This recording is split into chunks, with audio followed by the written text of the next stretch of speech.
આજે આપણે ધોરણ 12 આંકડાશાસ્ત્ર વિષયના પહેલું જ ચેપ્ટર છે જે સૂચકાંક આપણને આપેલું છે તેનો 1.1નો દાખલા જોવાનો છે। શરૂઆત કરીએ આપણે દાખલા નંબર 1થી। રકમ વાંચીશું પેજ નંબર 15 ચોપડીના। દાખલા નંબર 1।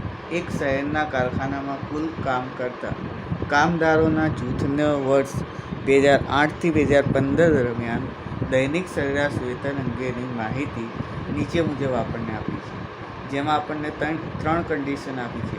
પહેલી રીત આપી છે આપણને અચલ આધારની રીત, જેમાં આધાર વર્ષ 2008 લેવાનું છે। ત્યારબાદ બીજા નંબરમાં આપણને આપ્યું છે કે પરંપરિત આધારની રીત।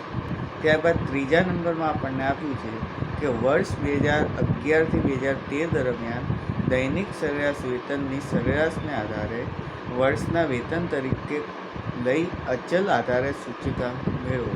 એટલે સિમ્પલ જ છે, રકમ વાંચીને ગભરાવાની જરૂર નથી। આપણને 2011 થી 2013 સુધીનો સરેરાશ વેતન દર જે આપ્યું છે એનો સરવાળો કરવાનો છે અને 2011, 12 અને 13 એટલે 3 વર્ષ થયા, એટલે ભાગાકારમાં 3 લેવાના છે। એ પણ આપણે દાખલામાં જોઈ લઈશું, બરાબર। તો સ્ટાર્ટ કરીએ આપણે દાખલા નંબર 1। સૌથી પહેલાં આપણે કોષ્ટક બનાવી લેવાનું છે સિમ્પલ। જે કોષ્ટકમાં પહેલું ખાનું આપણે વર્ષનું લખીશું, ત્યારબાદ દૈનિક સરેરાશ વેતનનું લખીશું જે આપણને રકમમાં આપેલું છે। એના પછી આપણે અચલ આધારની રીતનું કોષ્ટક બનાવીશું, જેનું સૂત્ર આપણે લખીશું કે I બરાબર P1 ભાગ્યા P0 ગુણ્યા 100, બરાબર। ત્યારબાદ પરંપરિત આધારનું કોષ્ટક બનાવીશું, એટલે કે એનો એક ખાનું બનાવીશું। એનું સૂત્ર આપણે મૂકીશું કે ચાલુ વર્ષ ભાગ્યા અગાઉનું વર્ષ ગુણ્યા 100। ત્યારબાદ ત્રીજી કન્ડિશન આપી છે, જેમાં સરેરાશ વેતન દરના આધાર 297 અને 2013નો છે 313, એટલે ત્રણેયનો સરવાળો કરશું અને જેટલા ટોટલ વર્ષ હોય એટલા વડે આપણે ભાગાકાર કરવાના, બરાબર। એટલે 293 વત્તા 297 વત્તા 313 ભાગ્યા 3 સંખ્યા છે તો ભાગ્યા 3, એટલે આપણને 301 જવાબ મળશે। 100 એ જ સૂત્ર જે આપણે આગળ લખ્યું એ જ અચલ આધાર સૂચકાંક I બરાબર P1 ભાગ્યા P0 ગુણ્યા 100, બરાબર। આ વ્યવસ્થિત તમારે લખવાનું છે, મારે રીત્યા નથી એટલે મેં આ રીતે લખ્યું છે, પણ તમારે વ્યવસ્થિત લખવાનું। ચલો સ્ટાર્ટ કરીએ। આપણને રકમમાં સૌથી પહેલું વર્ષ આપ્યું છે 2008, જેનો દૈનિક વેતન દર આપ્યું છે આપણને 275, બરાબર। સૌથી પહેલાં રકમ લખી લઈશું, ત્યારબાદ આપણે ગણતરી આગળ વધારીશું। ત્યારબાદ 2009, એનું દૈનિક વેતન આપ્યું છે 284। એના પછી 2010, એમાં આપ્યું છે આપણને 289, 2011, 293, 2012, 297, 2013, 313, 2014, 2014માં આપણને આપ્યું છે 328, 2015 છેલ્લા વર્ષમાં આપણને આપ્યું છે 345, બરાબર। ચલો રકમ લખી લીધી। હવે આના આધારે આપણે દાખલાની ગણતરી કરીએ। સૌથી પહેલાં અચલ આધારની રીતે ગણતરી કરીને જવાબ મેળવીશું। તો અચલ આધારની રીતનું સૂત્ર શું છે? P1 ભાગ્યા P0 ગુણ્યા 100, બરાબર। તો અહીંયા આધાર વર્ષ આપણે કયું લેવાનું છે? 2008। 2008નો દૈનિક વેતન પણ 275 જ છે, તો અહીંયા જવાબ શું આવશે? 100 જ આવશે, બરાબર। કેમ કે 275 આપણે દૈનિક વેતન લેશું અને આધાર વર્ષ આપણે લઈશું 275 ગુણ્યા 100, તો ઉપર નીચેની સંખ્યા ઉડી જશે તો વધશે 100, બરાબર। ખ્યાલ આવ્યો? કેમ કે દૈનિક વેતન પણ સેમ છે અને આધાર વર્ષનું પણ સેમ છે। ત્યારબાદ P1 એટલે દૈનિક વેતન કેટલું છે? 2009નું 284 ભાગ્યા આધાર વર્ષ P0 એટલે આધાર વર્ષ આપણો 275, અહીંયા હું આધાર વર્ષ પણ લખી દઉં, P0 બરાબર 275, 275 ગુણ્યા 100, એટલે આપણો જવાબ આવશે 103.27, બરાબર। એ જ રીતે 2010નું જોઈએ, 289 ભાગ્યા 275 ગુણ્યા 100, 289 ભાગ્યા 275 ગુણ્યા 100 એટલે 105.09 જવાબ આવશે. ત્યારબાદ 2011નું P1 આપણને છે 293 ભાગ્યા P0 છે 275 ગુણ્યા 100 તો 2011નું આપણને મળશે 106.55. બરાબર. ત્યારબાદ આગળ વધીએ. 2012 P0 છે 297 ભાગ્યા P1 છે 297, P0 છે 275 ગુણ્યા 100 તો આપણને જવાબ મળશે 108. 2013માં જોઈ લઈએ. P1 છે આપણી પાસે 313 ભાગ્યા P0 છે 275 ગુણ્યા 100 તો એનો જવાબ આપણને મળશે 113.82. બરાબર. 2014માં પણ એ જ રીતે 328 ભાગ્યા P0 આપણી પાસે છે 275 ગુણ્યા 100 એટલે જવાબ આવશે 119.27. ચલો છેલ્લું વર્ષ આપણે જોઈ લઈએ. શું છે છેલ્લું વર્ષ? 345 ભાગ્યા આધાર વર્ષ 275 ગુણ્યા 100. દરેક છેદમાં આધાર વર્ષ આવશે. બરાબર. એટલે કે P0 આધાર વર્ષ આપ્યો છે 2008, જેનો સરેરાશ વેતન દર છે 275. તો જવાબ આવશે 125.45. બરાબર. સિમ્પલ છે દાખલો. રોકડા આપણને માર્ક મળી જાય એ રીતનો દાખલો છે, કંઈ છે નહીં દાખલામાં. બરાબર. અને આધાર વર્ષ અને પરંપરિત તો એકદમ સહેલામાં સહેલી રીત છે. બરાબર. ખ્યાલ આવ્યો આધાર વર્ષની રીતમાં.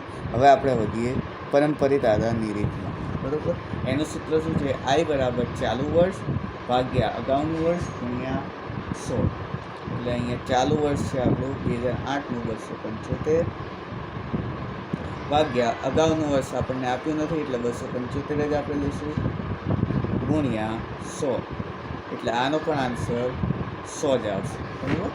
અગાઉનું વર્ષ એટલે 2007, પણ 2007 તો આપણને આપેલું છે નહીં, તો આપણે એને એ જ રકમ લેશું. બરાબર. ધારવાની રકમ 100 જ આન્સર આવશે. ત્યારબાદ 2009માં આ સૂત્ર પ્રમાણે ચાલુ વર્ષ આપણું છે 284 ભાગ્યા, હવે અહીંયા અગાઉનું વર્ષ હતું. આ અચલ આધારની રીતમાં શું હતું? આપણને આધાર વર્ષ એટલે કે છેદમાં દરેક સંખ્યા એકની એક જ લેતા હતા. 275, 275, 275, 275. પણ અહીંયા ફોર્મ્યુલા બદલાય છે એટલે આ ખાસ યાદ રાખવાનું. અગાઉનું વર્ષ એટલે આની પહેલાંનું વર્ષ જે હોય એ આ રકમ અહીંયા લખવાની. એટલે 284 આપણે ચાલુ વર્ષ થશે અને અગાઉનું વર્ષ થશે 2008, એટલે તેનું વેતન દર થશે 275 ગુણ્યા 100. બરાબર. એનો પણ આન્સર આપણને આવશે 103.27.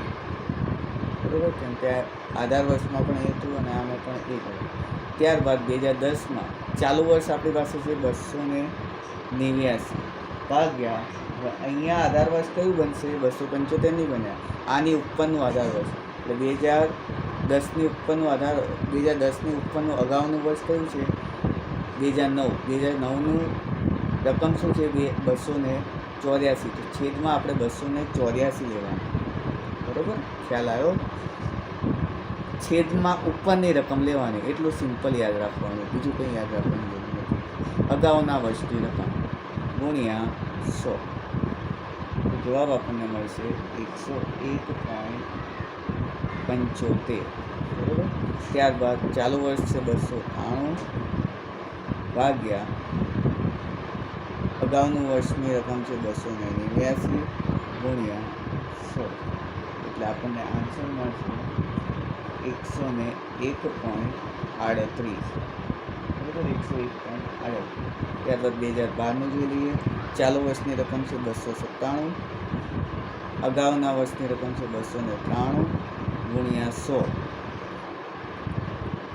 આનો ટોટલ કરી લઈએ તો આનો આન્સર આવશે 2012માં 101.37. 2013નું ચાલુ વર્ષ છે આપણી પાસે 313 અને અગાઉનું વર્ષ એટલે ઉપરનું 297 ગુણ્યા 100. આનો આન્સર આપણને મળશે 105.39. બરાબર.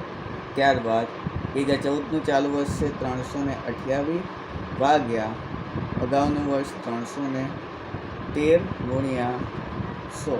આન્સર આપણને મળશે 104.79. 104.79. 2015નું ચાલુ વર્ષ છે 345 ભાગ્યા અગાઉનું વર્ષ છે 328 ગુણ્યા 100. એનો આન્સર આપણને મળશે 105.18. બરાબર. સિમ્પલ પારંપરિક આધારની રીત પણ એકદમ સિમ્પલ છે. ખાલી ફોર્મ્યુલા આપણે આ યાદ રાખવાનું છે કે આમાં આપણે આધાર વર્ષ લેતા હતા એટલે P0 છેદમાં દરેક રકમ સેમ આવતી હતી, જ્યારે પારંપરિકમાં આપણે અગાઉનું જોવાનું. બરાબર. ત્યારબાદ સરેરાશ વેતન દરને આધારે આપણે ગણતરી કરીએ. સરેરાશ વેતન દરને આધારે આપણે રકમ કેટલી મળી? P0 આપણને મળ્યા 301. બરાબર. એટલે P0 આપણે છેદમાં 301 જ મૂકીશું. P0 બરાબર 301. આખી ગણતરીમાં જ્યાં જ્યાં છેદમાં આપણે રકમ મૂકીશું ત્યાં આપણે 301 મૂકીશું. એટલે અચલ આધારની રીત આપણે જે રીતે કરીને એ જ રીતે એમાં આપણને આધાર વર્ષ કહી દીધા હતા, પણ આમાં આપણને આધાર વર્ષ ગોતવાનું કીધું હતું. એના પછી આપણે સૂચકાંક મેળવવાનું છે. બરાબર. તો આપણે આધાર વર્ષ મેળવી લીધું એટલે કે P0 મેળવી લીધું, 301 મળ્યો. ચલો ફોર્મ્યુલા મૂકીએ. એ જ ફોર્મ્યુલા P1 ભાગ્યા P0 ગુણ્યા 100. તો અહીંયા શું થશે? 275. હવે ઘણા લોકો અહીંયા 100 આવ્યા, અહીંયા 100 આવ્યા એટલે ડાયરેક્ટ અહીંયા બી 100 મૂકી દે, પણ અહીંયા એ રીતે કરવાનું નથી. અહીંયા છેદમાં 301 મૂકવાના છે. બરાબર. ભાગ્યા 301 ગુણ્યા 100. એટલે આનો આન્સર આપણને મળશે 91.35. ત્યારબાદ બીજી સંખ્યા P1 આપણી પાસે છે 284. એટલે સરેરાશ વેતનનો દર 284 ભાગ્યા ફરીથી છેદમાં 301 જ મૂકવાના. તો દરેક રકમમાં 301 જ છેદમાં મૂકવાના P0ની જગ્યાએ. બરાબર. ગુણ્યા 100. અને જવાબ આપણને મળશે 94.35 અથવા 36ની આસપાસ. બરાબર. ત્યારબાદ 2010નું જોઈએ. P1 છે 289 ગુણ્યા 100 અને છેદમાં 301. 2010નો આપણને આન્સર મળશે 96.01. ત્યારબાદ 2011નો P1 છે આપણી પાસે 203 ભાગ્યા P0 છે 301 ગુણ્યા 100. 2011નો આન્સર આપણને મળશે 97.34. ત્યારબાદ 2012નું આપણને P1 છે 297 ભાગ્યા 301 ગુણ્યા 100. 297 ભાગ્યા 301 ગુણ્યા 100. તો જવાબ આપણને મળશે 98.67. ત્યારબાદ 2013નું જોઈએ એટલે 313 ભાગ્યા 301 ગુણ્યા 100. 313 ભાગ્યા 301 ગુણ્યા 100. એટલે આનો આન્સર મળશે 301.99.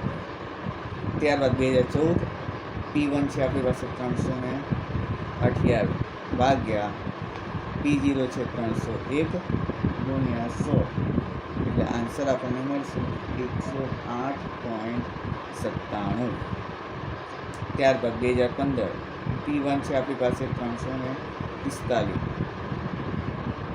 ભાગ્યા P0 આપણી પાસે છે 301 ગુણ્યા 100. આન્સર આપણને મળશે 114.62 આસપાસ. 114.62. ખ્યાલ આવ્યો? એકદમ ઇઝી છે, પૂરેપૂરા માર્ક મળી જાય એવું છે. બરાબર. જનરલ ઓપ્શન સાથે લગભગ 16 માર્કનું આ ચેપ્ટર પૂછાવાનું છે. જો વિડીયો ગમ્યો હોય તો લાઈક કરો, શેર કરો તમારા મિત્રો સાથે. દાખલા નંબર 2 નેક્સ્ટ વિડીયોમાં જોવા મળશે.